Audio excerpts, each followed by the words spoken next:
যেসব মানহাজ গোপনকারী বক্তা আছে তাদের কিছু সংশয় আছে।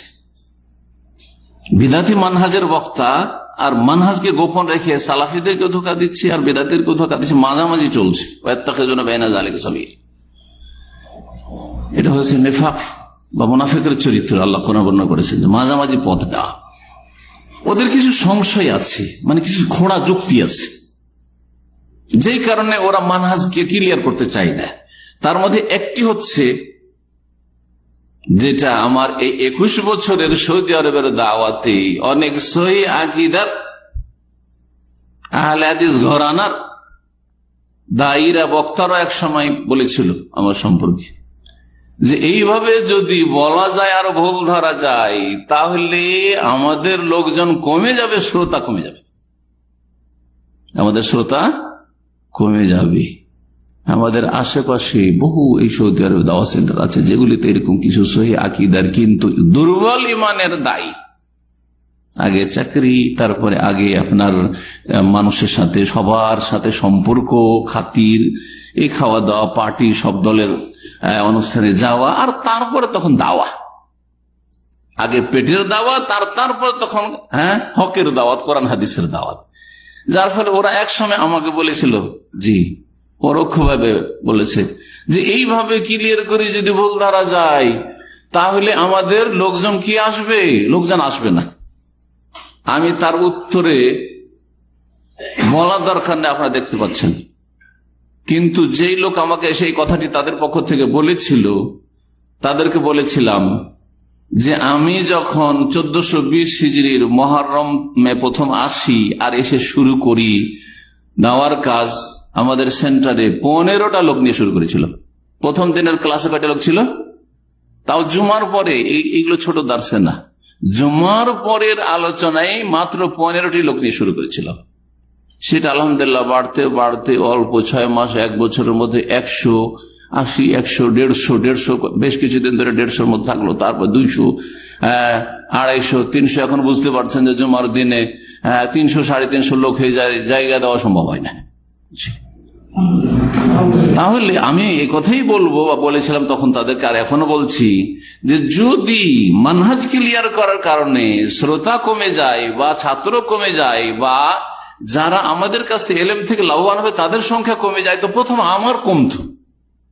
আমার একেবারে দার্স খালি কেউ শিখতো না, বরং আলহামদুলিল্লাহ এখান থেকেই দামাম ইসলামিক সেন্টার থেকে সারা দুনিয়াতে সরাসরি অথবা পরোক্ষভাবে, অনলাইনে অথবা ডাইরেক্ট শিখে গিয়ে বিভিন্ন জায়গায় দাওয়াতের কাজ করছে আলহামদুলিল্লাহ। কিন্তু যারা মানহাজ গোপন করতে চেয়েছিল তাদের কাছ থেকে কতটা শিখেছে তারাই বলবে, আমি বলবো না। লোক কমে যায় এই কথা, এই ধারণা তাদের ভ্রান্ত ধারণা।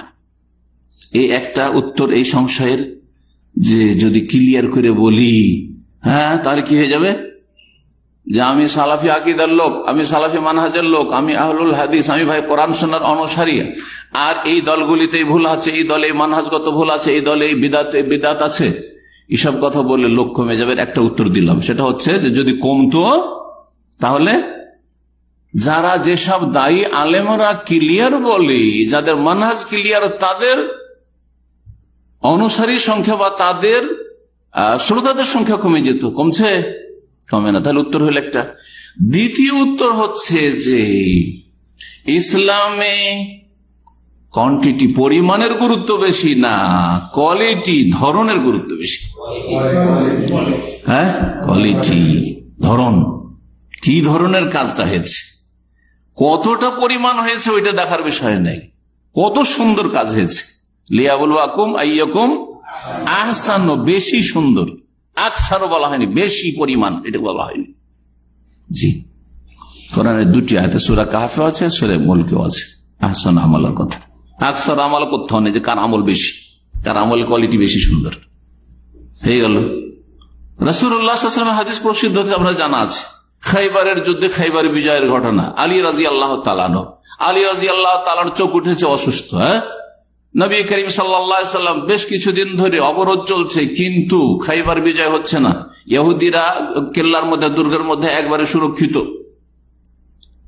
বললে লাউতিয়ান্না রায়াতা গাদান, আগামীকালকে এমন এক ব্যক্তি, গাদান রাজুলান, এমন এক পুরুষ, এমন এক ব্যক্তিকে, বীর পুরুষকে দেব, সে ইসলামের পতাকা হাতে তুলে, জি, রাজুলান ইউহিব্বুল্লাহ ওয়া রাসূলুহু ইউহিব্বুহুল্লাহ ওয়া রাসূলুহু, যে আল্লাহ এবং তার রাসূলকে ভালোবাসে ওই লোক, আর ওকেও আল্লাহ এবং তার রাসূল সাল্লাল্লাহু আলাইহি সাল্লাম ভালোবাসেন। ইফতাহিল্লাহু আলা ইয়াদিহি, তার হাতে আল্লাহ বিজয় দান করবেন, কালকেই খাইবার বিজয় হয়ে যাবে, ইহুদিরা পরাজিত। ভবিষ্যৎবাণী করে দিলেন।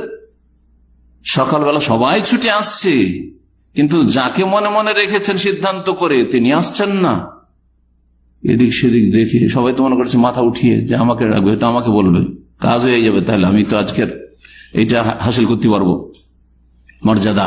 বলছে আইনা আলী ইবনে আবি তালেব, আবু তালেবের ছেলে আলী কোথায়? বলছে হুয়াই আজ থেকে আই নেই, আর চোখ উঠেছে। রাসূলুল্লাহ সাল্লাল্লাহু আলাইহি ওয়াসাল্লাম বললেন যে নিয়ে এসো। নিয়ে আসা হলো, চোখ খুলতে পারছে না, দেখতে পাচ্ছেন। বাবা সাকাফি আই নেই, দুই চোখে থুথু দিয়ে দিলেন, ফাবারিয়া, সাথে সাথে ভালো হয়ে গেলেন। কাআল্লাম ইয়াকুন বিহি ওয়াজুন, মনে হচ্ছে কোনো অসুখই নেই আর। জি, তারপরে বললেন যাও। জি, ইয়া রাসূলুল্লাহ, আগে আলী বলছেন আমাকে যে পাঠাইছেন তা আমি কি করব গিয়ে? কি একেবারে এমন লড়াই করবে যে হয় ইসলাম না হইলে লড়াই মার, এটা বলছেন না না না, ওইটা না, চলে যাও, তাড়াহুড়া করবে না, গিয়ে তাদের একবারে উঠানে আঙ্গিনাতে পৌঁছে যাও। হাত্তা তানজিলাবি উনফুজিলা রিসলাক হাত্তা তানজিলাবি সাহাতিহিম, তাদের একেবারে ফিল্ডে, একেবারে তাদের কাছাকাছি যাবে, যাতে তোমার কথাগুলি পৌঁছে দিতে পারো। সুম্মা দুহুম ইলাল ইসলাম, ইসলামের দাওয়াত দিবে। আগে দাওয়াত দিবে, লা ইলাহা ইল্লাল্লাহর দাওয়াত দিবে। যদি এই দাওয়াত দেওয়ার ফলে তোমার লা ইয়াহদি আল্লাহু বিকা রাজুলান ওয়াহিদান খায়রুল লাকা মিন হুমুরিন নাম, বেশি না, তোমার দ্বারা যদি আল্লাহ একজনকে হেদায়েত করেন, কয়জন বলেছেন? একজনকে। আমরা জীবনেও একজনকে পড়াইনি। একজনের জন্য যদি কেউ পার্সোনাল প্রশ্ন করতে আসে তো আমাদের সময় দেওয়াই মুশকিল হয়ে যায়। একজন দুজনকে আলাদা আলাদা করে সময় দিব, প্রশ্ন করলে বলে যদি দার্সে আলোচনায় প্রশ্ন করে দিবে, এত সময় দেওয়া সম্ভব না। একমাত্র যদি পার্সোনাল কোনো মাসলা থাকে সেটা আলাদা কথা। আর রাসূলুল্লাহ সাল্লাল্লাহু আলাইহি ওয়াসাল্লাম বলছেন যে বেশি না, হে আলী, তোমার দ্বারা যদি আল্লাহ একজনকে হেদায়েত করে, তাহলে এখানে কোয়ালিটি দেখা হয়েছে না পরিমাণ দেখা হয়েছে? কোয়ান্টিটি, কোয়ালিটি দেখা হয়েছে। যে একজন কোয়ালিটির মানুষ, কোয়ালিটির মুসলিম যদি হেদায়েত হয়ে যায়, এটা লাল উট যে আরবদের সবচেয়ে মূল্যবান সম্পদ, তার চাইতে ভালো হবে তোমার জন্য। তাহলে সহি আকীদার কথা ক্লিয়ার বললে, মানহাজকে ক্লিয়ার স্পষ্ট করে দিলে লোক কমে যাবে, এসব কথা হাদিস বিরোধী, তাই না? আপনার দ্বারা কতজন হেদায়েত হলো এটা দেখার বিষয় নাই, কতজন আপনার শ্রোতার, ফলোয়ার আর ভিউয়ার, এটা দেখার বিষয় নাই। আপনার দাওয়াত দ্বারা কতটা মানুষ লাভবান হচ্ছে, কতটা মানুষ খাঁটি মুসলিম হইতে পেরেছে, সেই আকীদায় আসতে পেরেছে, কেমন কোয়ালিটির মুসলিম তৈরি হয়েছে আকীদা বলে, এটা হচ্ছে দেখার বিষয়, এটা হচ্ছে কোয়ালিটি।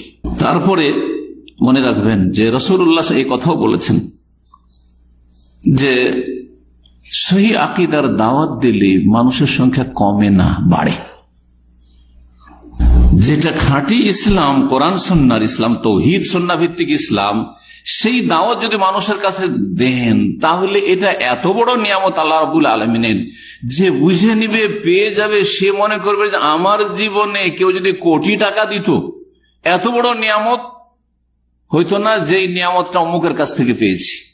যদি সহি আকীদা মানহাজটা এখান থেকে না বুঝে যেতাম তো বুঝতে পারতাম না কত বড় নিয়ামত। তাহলে এই জন্য মানুষ সহি আকীদা বুঝে নেওয়ার পরে পিছপা হয় না, যতই রকমের কষ্ট হোক আর বালা মুসিবত আসুক না, পিছপা হয় না।